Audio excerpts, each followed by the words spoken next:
Hello बच्चों। बेटा अपने क्रॉस प्रोडक्ट को कंटिन्यू करते हुए आगे चलते हैं। हमने लास्ट वीडियो में ये ए वेक्टर लिया था, ये हमारा बी वेक्टर लिया था और हम इनकी क्रॉस प्रोडक्ट करना चाह रहे थे। तो बेटा एक तरीका तो आपके डॉट वाले की तरह ही है कि ये ए वेक्टर है, ये आपका बी वेक्टर है और यहाँ पर ए वेक्टर की वैल्यू लिखिए क्रॉस और फिर बी वेक्टर की वैल्यू लिखिए और फिर आप पहली वैल्यू को सभी के साथ क्रॉस, फिर दूसरी का सभी के साथ क्रॉस, फिर तीसरी का सभी के साथ क्रॉस, ऐसे करेंगे। टोटल आपको ऐसे 9 टर्म मिलेंगी। ठीक है, इसको एक शॉर्ट मेथड से हम करेंगे, डिटर्मिनेंट मेथड से। कैसे करेंगे? इस मेथड को हम फॉलो नहीं करेंगे। ये मेथड बहुत ही आपका लॉन्ग मेथड है और ये आपका कामयाब नहीं है। तो आपका जो मेथड हमें यूज करना है वो ये है। ए क्रॉस बी को हमें अगर करना है, जिसकी क्रॉस लेनी है, मतलब जो पहले है उसको पहले ही लिखो बेटा, जो बाद में है बाद में, क्योंकि आपको पता है वेक्टर प्रोडक्ट कम्यूटेटिव नहीं है। ठीक है, एंटी कम्यूटेटिव है। अब आप ऐसे ये दो पहरेदार खड़े कर देंगे। अब ये डिटर्मिनेंट फॉर्म होती है मैथमेटिक्स में। ऐसे दो पहरेदार खड़े कर दिए। अब इनके यूनिट वेक्टर्स देखो, दोनों के आई जे के, ये है देखो, यहाँ लिख लीजिए इनके यूनिट वेक्टर्स आई कैप, जे कैप, के कैप। अब ए वेक्टर के नीचे ए आई कैप वाले का साथी आ जाएगा ए एक्स, जे के नीचे जे का आ जाएगा ए वाई एंड के नीचे के का। इसी तरह बी वेक्टर वाले के लिए बी का आएगा B X, B Y, B Z. ठीक है, अब इसकी क्रॉस करने से पहले आप ये रिवाइज कर लीजिए। आई क्रॉस जे के कैप होता है, जे क्रॉस के आई कैप होता है और के क्रॉस आई जे कैप होता है। साइक्लिक ऑर्डर में आपको बताया था। ठीक है, यानी ये आई और जे एक दूसरे के साथ परपेंडिकुलर थे, 90 डिग्री एंगल पे थे। तो अगर हम आई का क्रॉस आई के साथ ले तो एक बार देख लीजिए, इसका मैग्नीट्यूड 1 आई का, अगले आई का भी 1, दोनों आई के बीच एंगल 0, साइन 0 डिग्री, और इन दोनों की डायरेक्शन लिखे तो एन कैप लिख दिया मान लीजिए मैंने। तो यहाँ से साइन 0 पे 0 होता है बेटा, तो ये आ गया 0। इसका मतलब हम ये कह सकते हैं, अगर कोई वेक्टर अपने खुद के साथ क्रॉस करता है तो उसका क्रॉस प्रोडक्ट 0 आएगा। या मैं ये कह दूं, ए और ए का खुद के साथ का मतलब यही है कि ए और ए आपस में पैरेलल है। तो इससे कंक्लूजन ये निकलता है कि पैरेलल वेक्टर्स का क्रॉस प्रोडक्ट 0 होता है ऑलवेज। ध्यान रखेंगे बेटा ये बात। अब देख लीजिए थोड़ा सा, 0 होता है ऑलवेज। ठीक है, अब देखिए तो पैरेलल वेक्टर्स, यानी एक तरह से अगर मैं यहाँ पे कहूँ पैरेलल या एंटी पैरेलल भी आप ऐड कर सकते हैं, क्योंकि साइन 0 डिग्री पे भी 0 होता है और साइन 180 डिग्री पे भी 0 होता है। तो पैरेलल और एंटी पैरेलल वेक्टर्स का क्रॉस 0 आएगा। क्रॉस क्या आएगा बच्चों? 0 आएगा। ठीक है, तो यहाँ पे आपके पैरेलल एंटी पैरेलल वेक्टर्स का क्रॉस 0 है। अब ये सारी बातें आपको ध्यान है, रिवाइज करवा दी है आपको।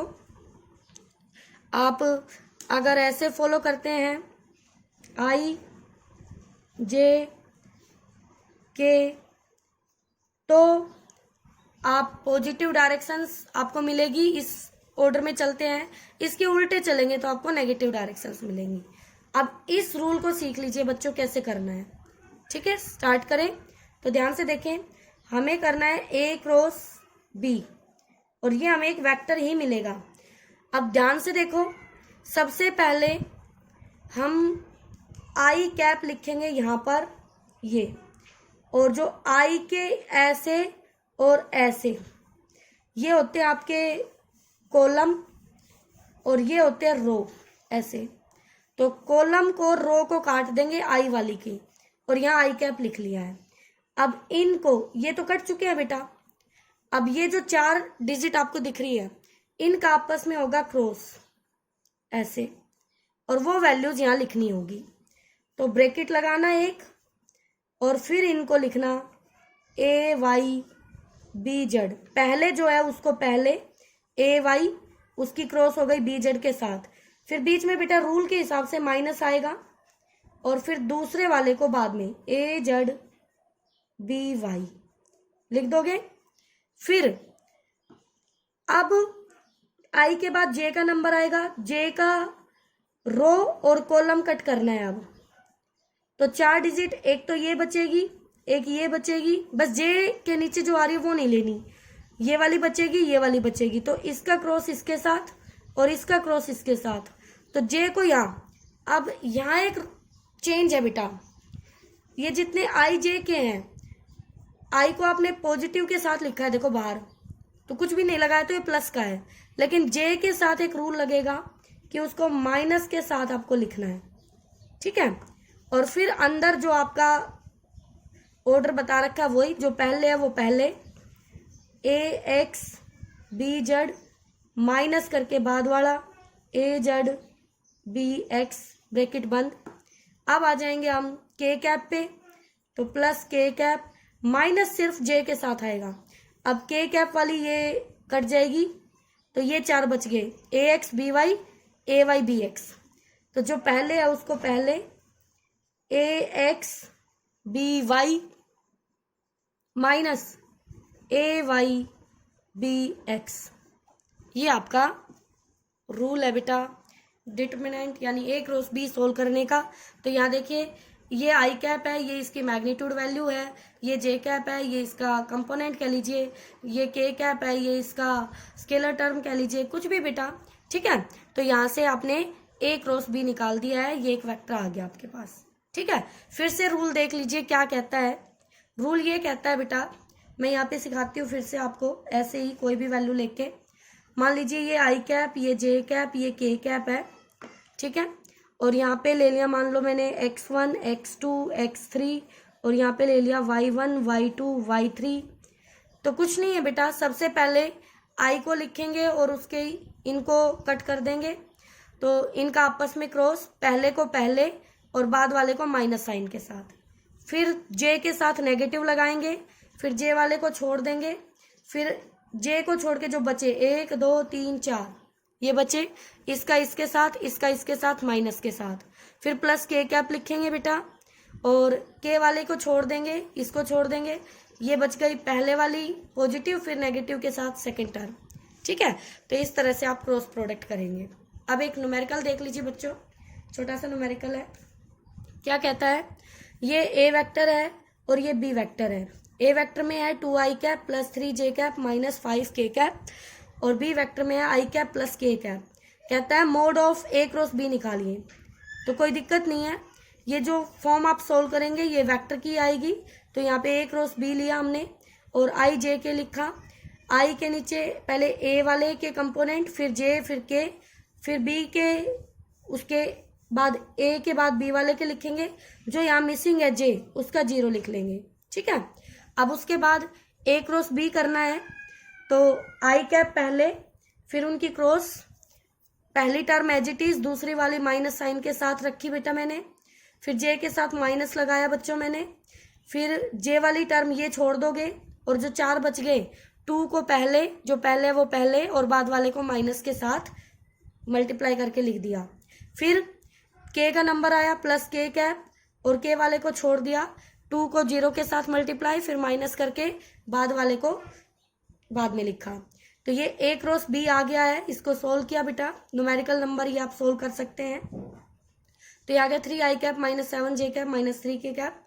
अब इसका मोड आप निकाल सकते हैं, अंडर रूट फर्स्ट कंपोनेंट का स्क्वायर, सेकंड का एंड थर्ड का, देन ऐड कर लीजिएगा, ठीक है।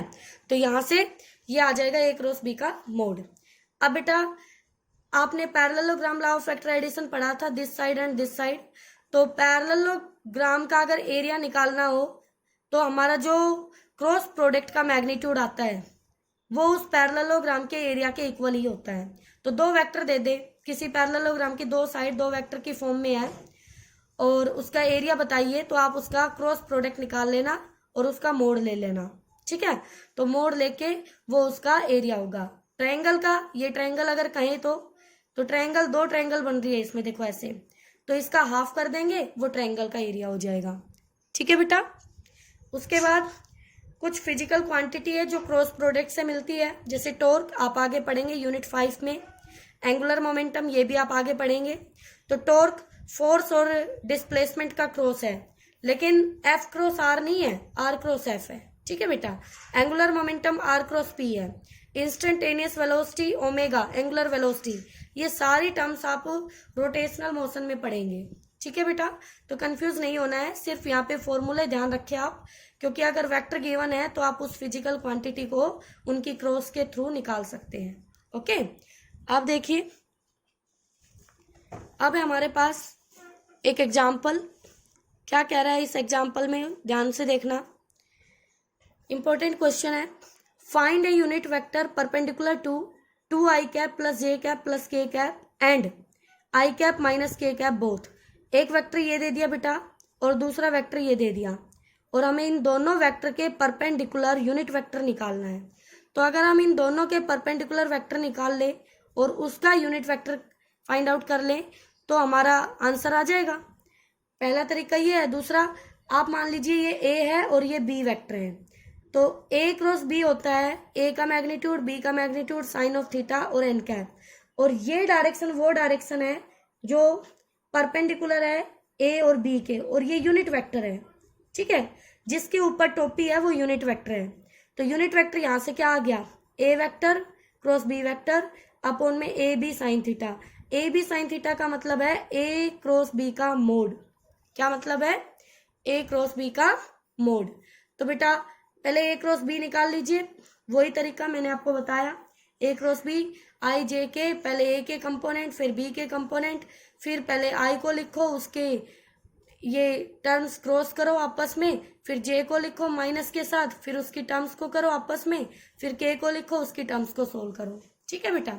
यहाँ से हमने a क्रॉस b निकाल लिया और वो आ गया है ये। अब इसका मोड निकालना है। मोड निकालने के लिए अंडर रूट, पहली वैल्यू का स्क्वायर, दूसरी का, तीसरी का, देन सोल्व इट, ये अंडर रूट 11।